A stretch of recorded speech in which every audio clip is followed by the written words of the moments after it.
pernah merasakan yang namanya pada saat sholat ini muncul dalam pikiran. Kayaknya saya tadi buang angin nih. Kelapnya udah nggak bagus. Iya.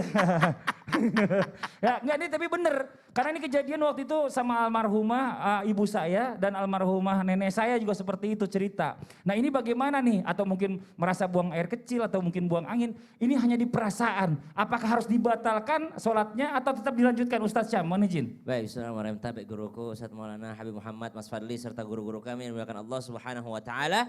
Maka ada orang dalam keadaan sholat. Allahu Akbar. Muncul pikirannya. Nah ini namanya was-was. Dan Nabi SAW sangat tegas dalam mengobati was-was. Bagaimana cara mengobati was-was? Tak ada yang bisa menyembuhkannya kecuali dirinya sendiri.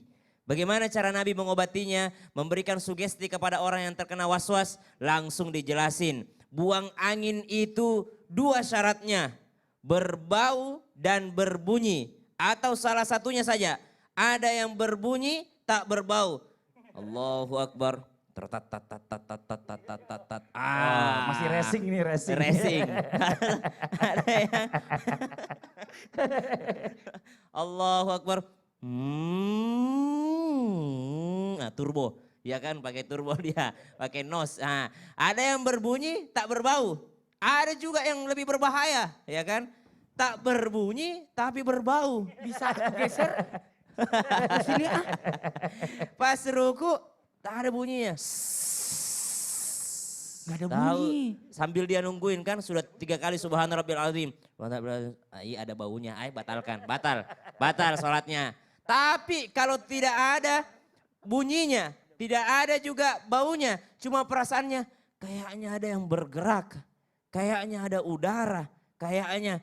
Tapi saya ragu-ragu, maka itu adalah was-was. Tidak ada bunyinya, tidak ada baunya, maka lanjutkan sholat yakin bahwa itu bukanlah buang angin. Nah, berarti dia yang harus mengobati dirinya sendiri. Bagaimana dengan, buang air kecil? Ada namanya orang yang penyakit sulusul baul. Nah kalau yang seperti ini memang tidak berhenti menetes air seninya, mohon maaf. Ketika dia mau sholat, maka dia harus menunggu masuk waktu sholat baru dia berwudu.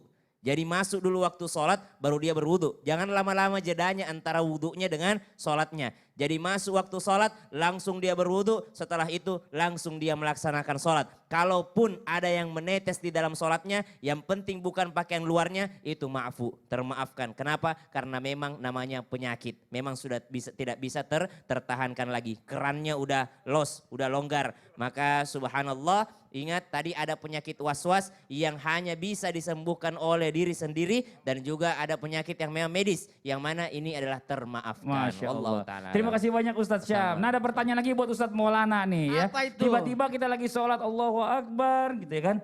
Assalamualaikum. Assalamualaikum. Nah ini dijawab atau enggak? Bagaimana? Ini. Jawaban dari pertanyaan ini. Adalah gimana? Ke Kenya bawa terasi. Cakep.